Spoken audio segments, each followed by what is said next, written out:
ሰላም ጤና ይስጥልን ተመልካቾቻችን ከኢሳት ነፃ የህዝብ ሚዲያ የካቲት 28 የቀን ዜናዎቻችን ጀምሯል ከዜናዎቹ ጋር ሙሉቀን ሰለሞን ነኝ በመጀመሪያ ባለፉት 2 ዓመታት የፍልሰተኞች ቁጥር 13 በመቶ መጨመሩን ዓለም አቀፉ የፍልሰት ድርጅት ገለጸ በተጠቀሰው ዓመት 462 ፍልሰተኞች በጀልባ መስጠም እንደሞቱም ድርጅቱ ጠቅሷል የምስራቁ መስመር ተብሎ በሚታወቀው ከሶማሊያና ጅቡቲ ወደ የመን በሚወስደው የፍልሰት መስመር በኩል የሚጓዙ ፍልሰተኞች ቁጥር ባለፉት 2 ዓመታት 13 በመቶ መጨመሩን ዓለም አቀፉ የፍልሰት ድርጅት አስታውቋል በተጠቀሰው ዓመት በዚህ መስመር በኩል ከኢትዮጵያ የወጡ ፍልሰተኞች ብዛት በ27 በመቶ ጨምሮ ቁጥሩ ከ234,000 በላይ መድረሱን የድርጅቱ መረጃ ያመለክታል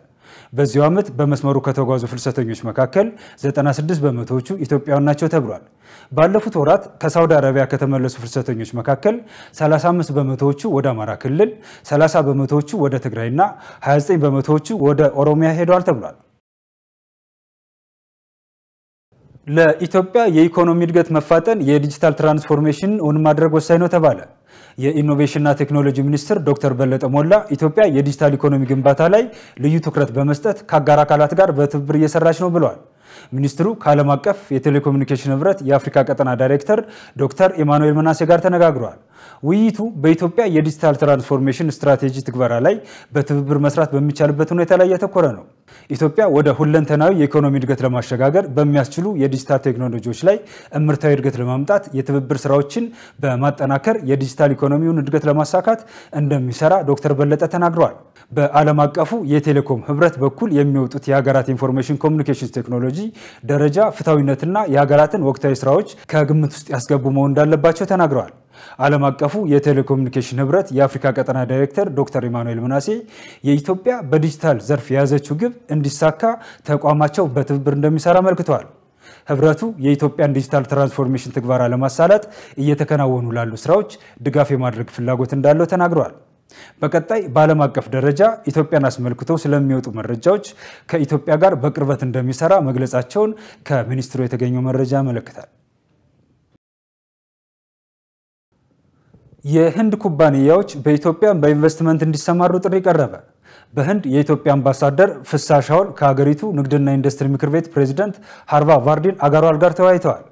በዚህ ወቅት በኢትዮጵያ እየተተገበረ ያለውን የማክሮ ኢኮኖሚ ሪፎርም ውጤታማነት ያነሱት አምባሳደሩ የኢንቨስትመንት እድሎችን በተመለከተ ገለጻ አድርገዋል ኩባንያዎቹ በኢትዮጵያ የኢንቨስትመንት አማራጮች ላይ እንዲሳተፉም ጥሪ ማቅረባቸውን የኤምባሲው መረጃ አመላክቷል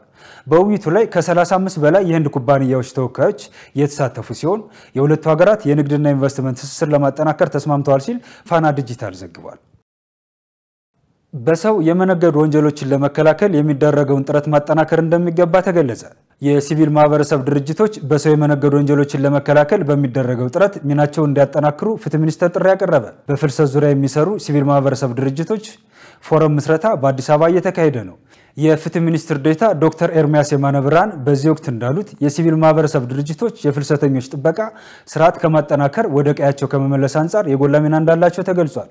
ድርጅቶቹ የጋራ ፎረም መስርተው በግንጅት ለመስራት ቁርጠኛ መሆናቸውን ሚናቸውን በአግባቡ እንዲወጡ ያደርጋል ነው ያሉት በተጨማሪም ፎረሙ በፍልሰት አስተዳደር የተግባር ድግግሞችና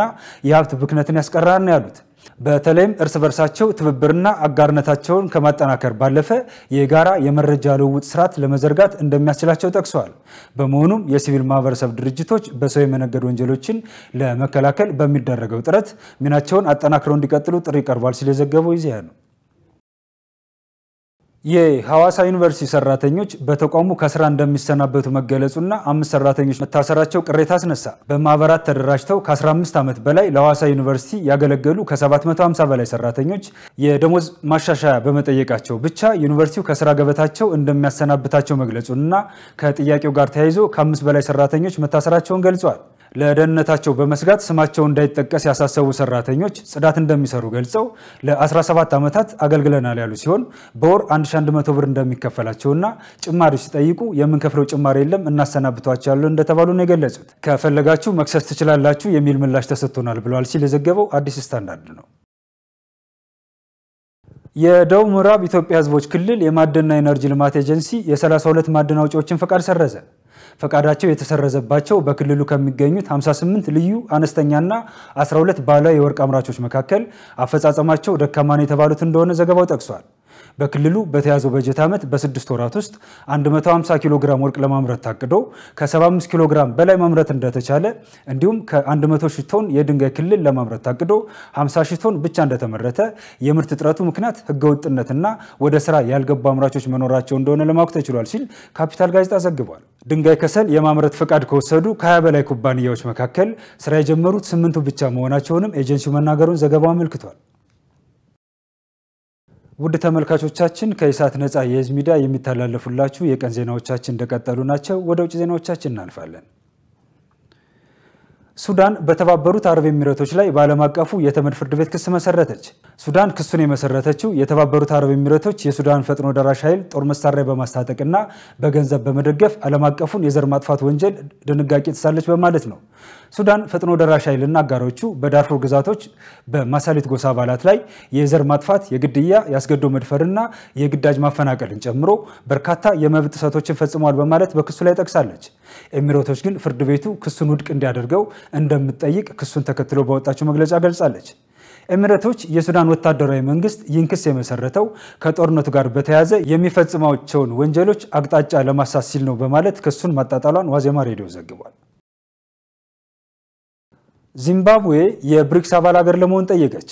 የሀገሪቱ የውጭ ጉዳይ ሚኒስትር አሞን ምሩዌራ ይህንን ያሉት ሐሙስ ዕለት ሞስኮን በጎበኙበት ወቅት ነው። ብሪክስ በጋራ መከባበርና በሀገራት ሉዓላዊ እኩልነት ላይ የተመሰረተ የኢኮኖሚ ትብብር ዋነኛ መድረኮች አንዱ እንደሆነ የተናገሩት ምሩዌራ ዚምባብዌ እነዚህን ቁልፍ የሰዎች መስተጋብርና የሰው ልጅ እድገት መሪዎች ከሚያከብር ስርዓት ጋር በጋራ ለመስራት እንደምትፈልግ ገልጸዋል። ዚምባብዌም ለጥያቄዋ ከብሪክስ ምላሽ እየጠበቀች እንደሆነ ሚኒስትሩ ገልጸዋል። ብራዚል፣ ሩሲያ፣ ህንድ፣ ቻይናና ደቡብ አፍሪካን ያቀፈው የብሪክስ ቡድን ተጽዕኖን እያሰፋ ሲሆን በርካታ ሀገራት የመቀላቀል ፍላጎት አሳይተዋል። የዚምባብዌ ጥያቄ በህብረት ውስጥ ኢኮኖሚያዊ ትስስሮችንና ዓለም አቀፍ አጋርነትን ለማሳደግ ስትራቴጂካዊ ኢላማውን አጉልቶ ያሳያል መባሉን አፍሪካ ኒውስ ዘግቧል።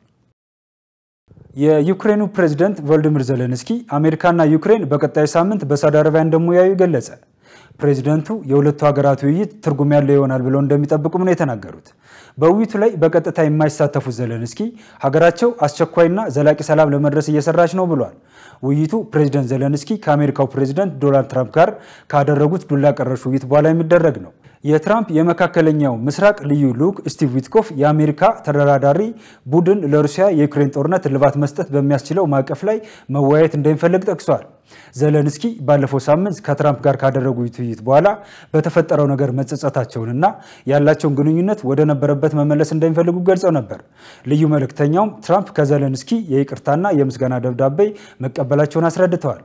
ልዩ መልእክተኛው ከዩክሬን ጋር ሁሉንም ነገር ወደ ነበረበት እንደሚመለስና ሁሉም ነገር እንደሚቀጥል ተስፋ እናደርጋለን ብለዋል ሲል የዘገበው ቢቢሲ ነው። ውድ ተመልካቾቻችን ከኢሳት ነፃ የህዝብ ሚዲያ የዕለቱ ዜናዎቻችን የተከታተላችኋቸውን ይመስሉ ነበር። ከዜናዎቹ ጋር ሙሉቀን ሰለሞን አብሬያችሁ ቆየው። መልካም ጊዜ ይሁንላችሁ።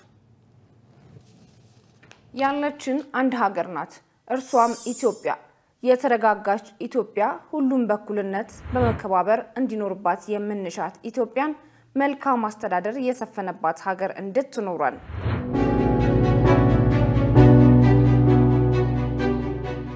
ታላቅ ራዕይ ሰንቆ የተቋቋመው ኢሳት ነፃ ሚዲያ ራዕዩንና ተልእኮውን ለማሳካት ከምን ጊዜም በላይ የእርስዎን ድጋፍ ይሻል። ኢሳትን ለመደገፍ በሚከተሉት የባንክ ቁጥሮቻችን ድጋፉን ያድርጉ። የኢትዮጵያ ንግድ ባንክ መስቀል አደባባይ ቅርንጫፍ 10440265